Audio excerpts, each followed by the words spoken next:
CGA, there's moderate precip 11 o'clock to your 2 o'clock, beginning in 15 miles and extends 20 miles to the west. We're battling storms to check out the latest entry into the flight sim controller market. 2 years ago, we started thinking about how we were going to make flight sims portable. Just to give people a chance to fly the way they want it to fly, where they want it to fly, when they want it to fly. We're in the early phases of manufacturing right now. We are building our tooling, and what is here in the US, there were a lot of benefits to looking at the US and giving the US a really fair hearing in what has not traditionally been an environment where you could do consumer electronics manufacturing here. Yeah, trim. I don't think I've ever seen that, a trim wheel on a small controller. Nope, no, that's the cool part of this. No one's never done it before. So we wanted to put ourselves out there and be the first, and and the mechanically linked rudder pedals, right? Yep, there are a lot of firsts in this. And we had quite an adventure getting here to see it. CFCGA, that hole closed up slightly. It's only about 2 miles wide now, and you let me know if you don't like that 190 heading, okay?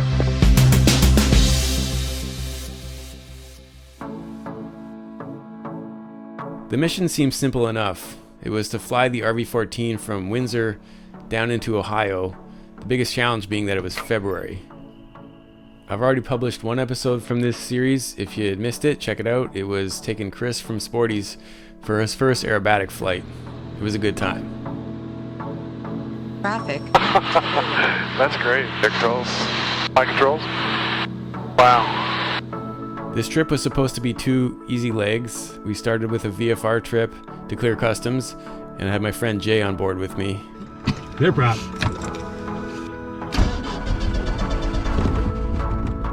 And then an IFR leg direct to our destination.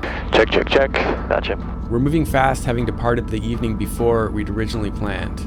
Good afternoon, this is Canadian Charlie Foxtrot Charlie Golf Alpha. Would just like to close our flight plan, please. That's it for now, thanks very much. We got our IFR clearance in the air. Yep. So let's brief who we're going to call. So if you can go to either the waypoint info or do it in ForeFlight. Yep. It's going to be Cleveland Approach or Cleveland Center. Okay, so if you want to, you can cue that up here. Okay. Jay's working toward his instrument rating, and he's going to take care of comms for this trip. Okay. No matter how tempting, I'm not going to touch the push to talk. Let's ask this guy which way he's going, because I don't want to cut him off. He's turning right. This guy. Okay. November 4 Echo Romeo, Charlie Golf Alpha, just here on your right. Just wondering which way you're going there. We're going to be headed to runway 09. You can pass ahead of us if you want. Roger, thanks.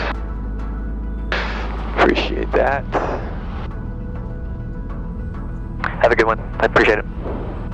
You too. Okay. But hey, are you a flight shop? Cool. We are. Very cool.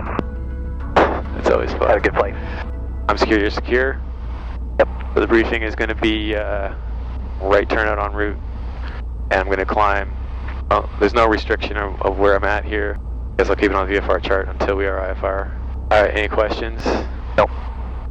Okay, make the call that we're departing runway 09.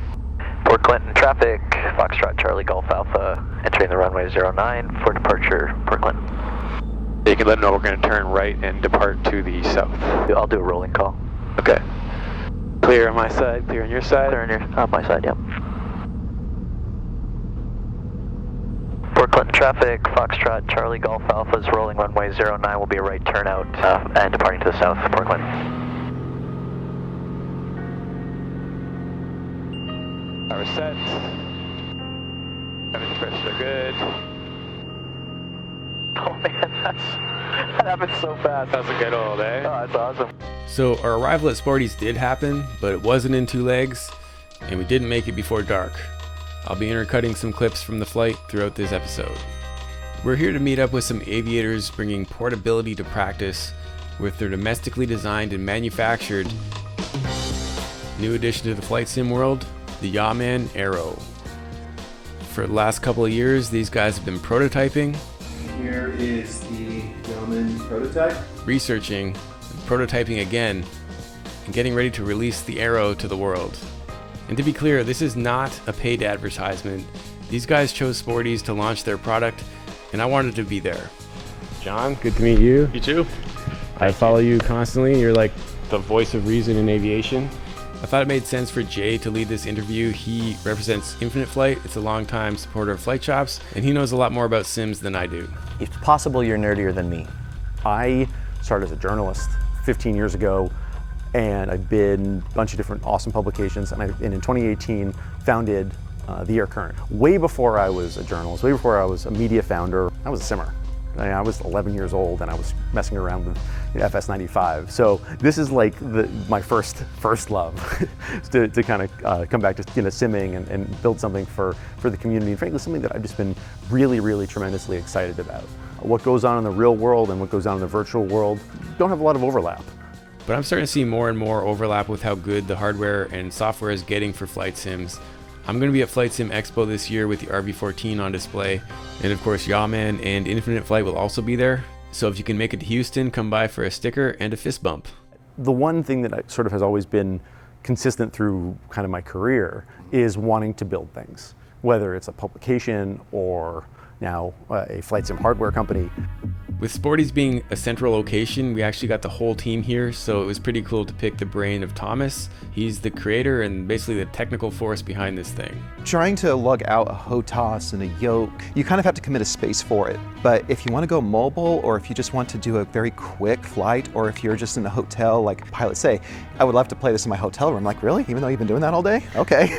I worked for an airline for 10 years. I worked in a lot of operations research. As I listened to a lot of talk about how do we make aviation more accessible, this was something that increasingly came to mind. It's like, okay, maybe this might solve that problem.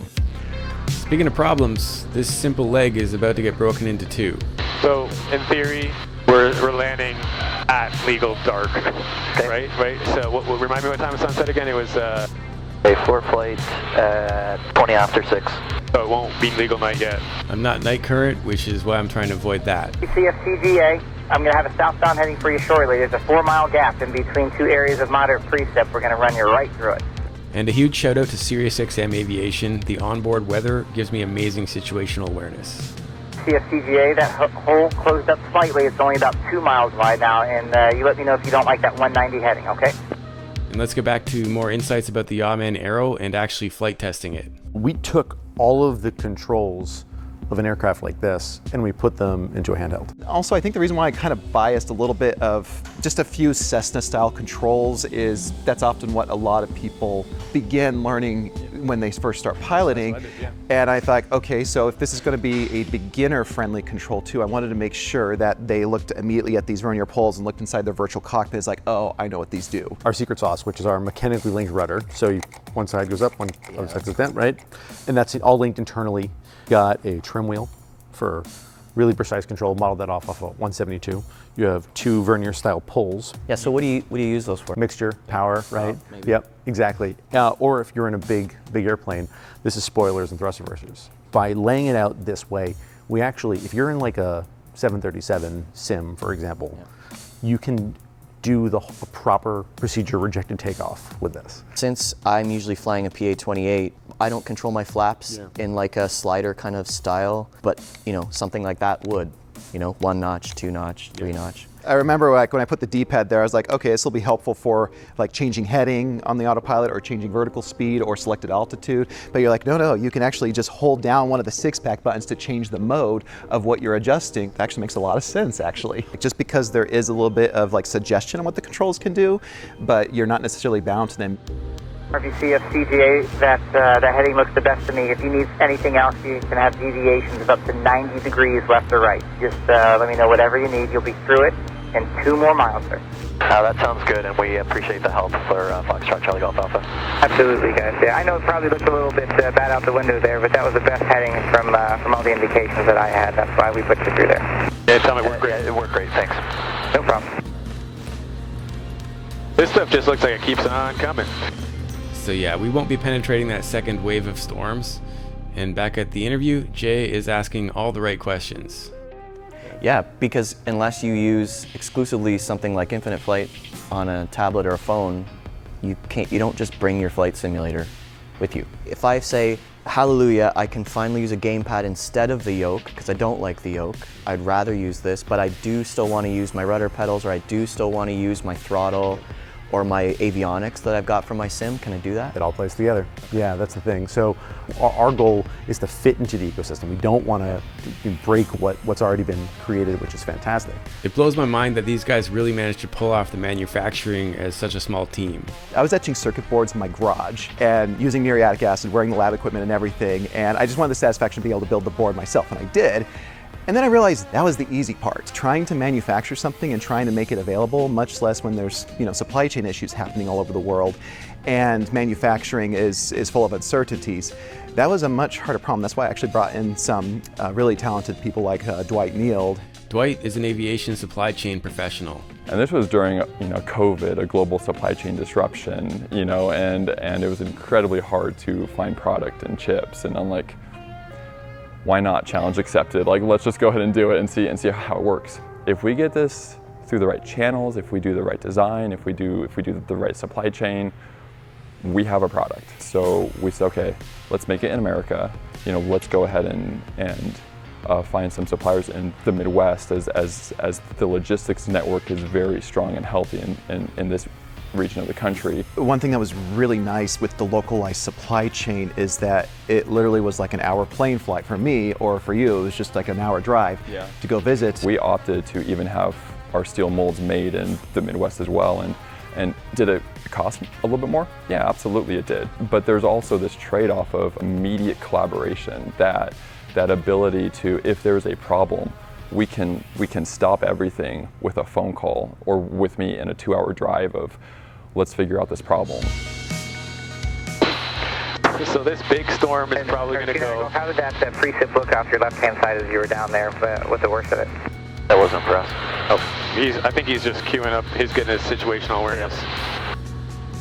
And RVC of CGA just had a caravan report moderate ice down there right by India 69. And the exact term he used was it was pretty hairy to go through that precip. Okay, so we're going to look at diverting. These feel really good. Like, I'm sitting here as we're talking just playing with them, but this is still my favorite part. The linked rudder and it feels good. It feels really natural. It feels like an Xbox controller. And the cool part for me is that I get to use this with Infinite Flight. The feedback from real world aviators, their comments are usually, can I use a joystick with it? And our answer is yes, sort of. Now the answer seems to be really yes. The Arrow, when we arrive in the spring, is going to be compatible with Windows PC, Mac OS, and Android tablets. So Infinite Flight is going to be top of our list for being able to use this. Yeah, we're going to give that a try later today. Excited about that. All right, enough talking about it. Let's go actually fly this thing. We're going to test it on several platforms with multiple different sims. Cycle through the views, middle button. So let's get your engines going. Yeah. So it's Infinite Flight, so that's your department. Go for it. All right, so we got FlightSimExpo running too, just for fun. So we've got me showing where you're at Santa Monica. We're in solo mode, so I don't have to worry about other traffic. Parking brakes are released, and I can set my takeoff trim right here. Oh, that's so sweet. And don't forget to brief your taxi plan. Oh yeah, Flight Chops is all about the taxi briefing, or briefing everything. Well, definitely, yeah. You should start rolling at a new airport so you know where you're going, right? All right, so we know that we're over here at the transient parking. We're all clear on the left and right. We're just gonna go straight ahead. Yeah. I'm nervous. First flight, first solo. Approaching runway 21. Entered runway 21, 3,400 feet remaining. I think being able to practice real-world workflows all right, here we go. with a completely portable sim offers a lot of value. Santa Monica traffic, November 47, India Sierra Papa's rolling runway, whatever, 21. Here we go. Remaining in the pattern. Okay, takeoff power set. Airspeed's alive. Temperatures and pressures are in the green. There's 55. Oh, that wasn't bad. Very nice. I'm gonna trim the nose up a little bit here. There we go. There you go, yeah. So just nice. get those forces out, right? Yeah. Does that feel pretty intuitive? Yeah, that was nice, yeah. It looked like you did that intuitively. Yeah, and look at, we're now at a more reasonable airspeed. Okay, you guys can do whatever you want. I'm just gonna keep going. You can go fly now. Okay. But honestly, it brings a bit of new life to it for me, you know? Like, it feels like a new sim. See, John's not even talking over there. He's just like, leave me alone. I'm on quarter-mile final for runway 22. Working? On speed. Hit the touchdown zone. Nice. And that's, which sim is that running? That is X-Plane. X-Plane 11. So we're going to show an X-Plane 11 and Microsoft? Yeah, cool. I tested it with Microsoft Flight Sim 2020. Yeah, that feels pretty good. It's giving it that perfect amount of right rudder. Yeah, so I could see maybe wanting to dial down that sensitivity a little bit. Going 70, that's pretty, doesn't take much aileron to move it, but, and on Microsoft, you can also dial down the sensitivity, right? Yeah, oh yeah. Yeah, so I'll live with that for now. Yeah, this is a cool setup with the ForeFlight here and infinite flight there. That really is a nice way to do it. Because you can really do your muscle memory the way it's going to be. Yeah. Like you're going to have ForeFlight in front of you while you're flying. I just think in general, not enough pilots know this.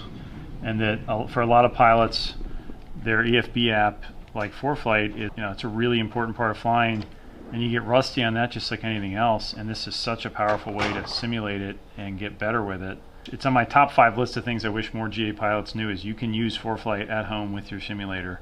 And it's a great way to practice, how to use the app, load procedures, get these alerts, not just pan around with it on the ground, but actually see it. I mean, you get your alerts. I've entered Los Angeles Class D airspace.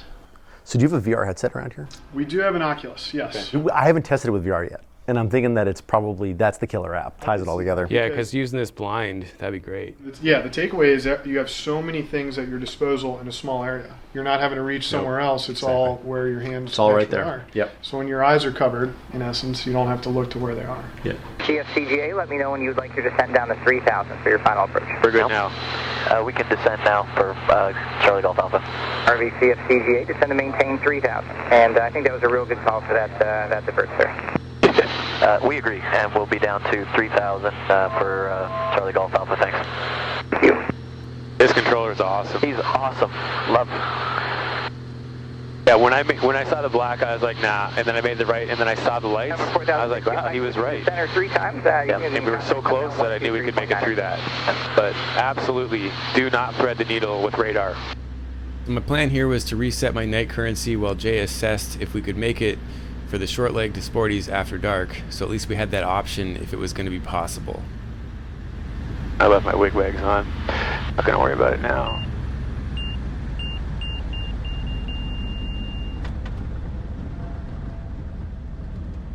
And we landed within minutes of legal night. How you doing? Sorry, how's it going? Unexpected stop. Yeah, I saw the weather. Yeah.